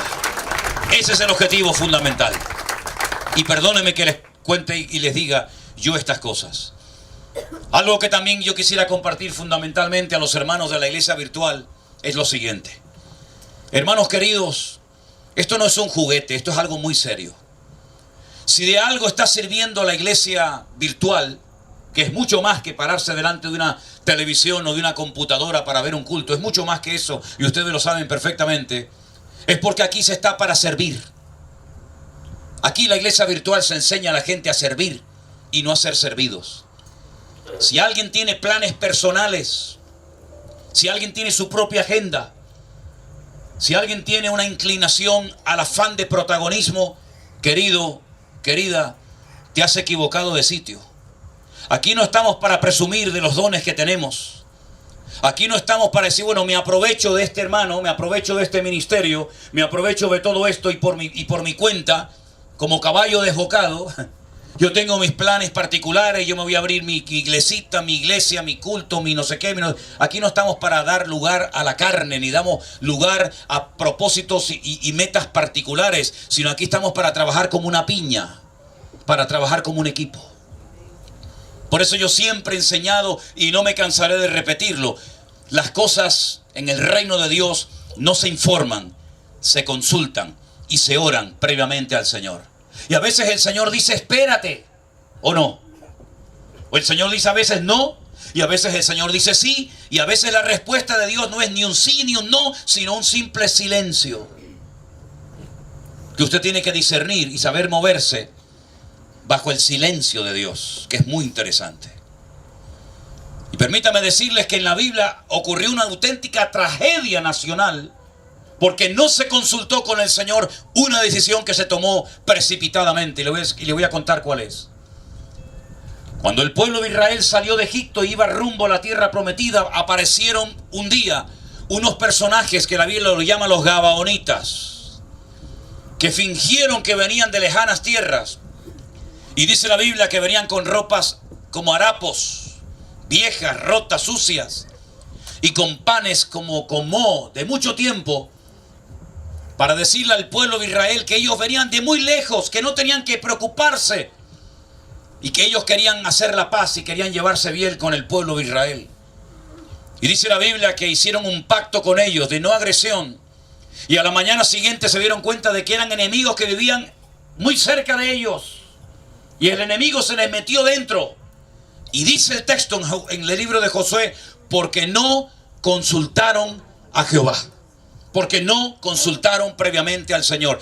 Se les metió el enemigo en la casa, queriendo ser buenos, queriendo ser bondadosos, por no consultar al Señor. En un momento vamos a ver qué pasa con todo esto. Vamos a ver de dónde viene esta bendición. Vamos a ver por qué vienen ustedes a rendirse a nosotros. En vez de consultar al Señor, se dejaron engatusar, se dejaron engañar por las lisonjas y por las palabras muy lindas, por los piropos, y entonces se les metió el enemigo en casa por no consultar previamente con la palabra y con la voluntad del Señor. Cuidado, que nos puede pasar a nosotros exactamente lo mismo. Pablo, si habéis prestado atención a la lectura esta noche, dice: orad por nosotros para que nos libre de hombres malos y perversos. La luz atrae sí o sí a los mosquitos. Usted no tiene que llamarlos. Donde hay luz, los bichos vienen. Y porque estamos hoy en Florida y en Estados Unidos, pero cuando fuimos evangelistas durante un tiempo en Argentina y predicábamos al aire libre en lugares como este, de pasto, de césped, de hierba, y nos ponían estos focos en la plataforma, eran miles y miles de bichos los que venían allí. Mientras uno predicaba, se te metían los bichos por aquí, las cucarachas por allá, te picaban por aquí. No, ¿sí o no? Había un bicho así redondo. Yo no sé cómo se llama el bicharraco este. Era una pelota que venía contra ti, ¡pam!, te pegaba. Era como con púas. Y cuando lo tenías en la camisa, así se abría y era como un gusano que iba caminando. Y claro, tú estás predicando y tienes que seguir. Entonces allí nos enseñaron a echarnos repelente por las piernas, por el cuello, por los brazos, porque llegábamos a casa picados, llegábamos a casa, era una tortura aquello. Cuando se encendían los focos, automáticamente llegaban los mosquitos. ¿Saben cuántos mosquitos van a llegar y han llegado algunos a la iglesia virtual? Ahora nos llama todo el mundo. Antes no nos llamaban ni la suegra, iba a decir. Ahora nos llama todo el mundo. En pleno confinamiento nos llamaban de programas de televisión de Estados Unidos para hacerme una entrevista a mí. Digo, ¿a mí? ¿A mí? ¿Para qué me van a entrevistar a mí? Yo no tengo nada que decirles a ustedes. No, es que no, a mí no me estén molestando con esa vaina. A mí no me interesa esos rollos de entrevistas, de fotos, del famoseo. A mí eso no me interesa lo más mínimo. La luz atrae a los mosquitos. Y usted ahora que tiene gozo, que está en sana doctrina, que está bendecido, que las escamas se le han caído de los ojos, se le van a pegar garrapatas, se le van a pegar parásitos a su lado. Pero recuerde algo, pida discernimiento, pida sabiduría al Señor, para que Dios ponga en nuestro camino hombres de Dios y gente que venga a ayudar, a edificar, y no gente que venga a hacernos perder el tiempo. Yo doy muchísimas gracias por el pastor José Arenas, que conocimos en México. En plena pandemia nos llamó a España. Aquel pastor de Estados Unidos, de aquí de California, que me hizo aquella entrevista, ¿se acuerdan? Al único que le permití una entrevista cuando los 40 años de ministerio. Dios no lo puso en el camino. Pastor Norris, de New Jersey, Campamento de Jehová, que estuvo hace unos días con nosotros en los bautismos, ¿se acuerdan? El pastor José, que está con nosotros en esta noche aquí. Creo, porque con los focos no veo nada. El pastor Wilfredo, de la iglesia Betel, y otros. Que Dios ponga a gente que venga a tirar del carro, gente que no venga con una agenda privada, gente que no venga a figurar. Yo soy amigo del pastor, yo llamo al pastor, yo tengo el WhatsApp del pastor, yo tengo el mensaje del pastor. Tú no tienes nada, mijo. Tú no tienes nada. ¿Usted qué más le da si tiene el teléfono del pastor o no tiene el teléfono del pastor? Usted lo que tiene que tener es el teléfono del Señor, tener comunión con el Señor y venir aquí a servir y no venir aquí a enredar ni a hacernos perder el tiempo. Eso es lo que queremos. Gente que venga a servir. Y si usted no viene a servir, quédese en su casa, que nosotros no hemos llamado a nadie. A veces la gente nos dice: ay, es que ustedes le dijeron a este hermano o a esta hermana que se fuera. No, yo no le digo a nadie, es el Señor el que se lo lleva solo. Esa es una obra que hace el Señor. Y el ambiente se le hace irrespirable a una persona que viene con afán de protagonismo. ¿Han visto los pavos reales? ¿Qué hace el pavo real? Hacer el pavo. Cuando te ve el macho de la manada que está por ahí, él abre todo el abanico y empieza a hacer tonterías, porque los machos hacen tonterías. El macho se cree que cautiva a la hembra y la hembra dice, ay, si yo no te dejara, tú no llegas ni de aquí a la esquina, papá. ¿Sabes? Y entonces hace tontería. Hermanos, no hagamos el pavo real en la casa del Señor. El único que tiene que ser atraído, adorado y bendecido es nuestro Señor Jesucristo, al cual le damos hoy toda la gloria y toda la honra, porque solamente Él se la merece. Bendito sea nuestro Dios. Me decía Miriam en estos días, creo que hoy o ayer, que algunas hermanas decían, ay, ustedes son tan sencillos. Digo, ¿y usted cómo pensaba que éramos nosotros? Me acuerdo que una vez estaba predicando en no sé qué sitio, ya a veces ni me acuerdo dónde estoy, ni sé dónde estoy, ni nada. Y cuando fuimos el año pasado con la caravana dando vueltas por España, yo me levanté y decía, Elena, ¿dónde estamos? Si no, esto es Santander. No sabíamos ni dónde estábamos a veces. Y una hermana allá lejos, yo no sé si tenía la pobrecita falta de vista o no sé qué cosa, cuando termina la reunión se me acerca, se me para al lado mío, y a mí una cosa que no me gusta, pero a veces la gente lo hace, que te miran así, ¿no? Te miran de arriba abajo y yo... Sí, yo sé que lo hago, yo soy así.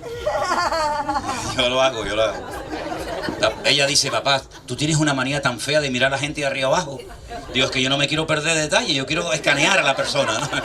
Y me dice, pastor, ahora que lo miro de cerca, usted parece tan normal. Y yo le dije,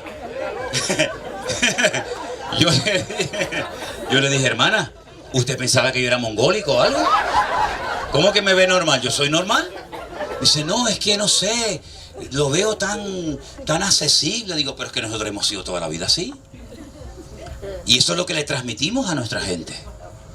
Me acuerdo cuando fuimos el año pasado a México, unas hermanas así, pequeñitas, se nos acercaban y yo les daba así un abrazo y estaban como gelatinas temblando así, temblando. Y yo digo, hermano, ¿pero qué le pasa? Relájese, que se va a orinar aquí encima, tranquila.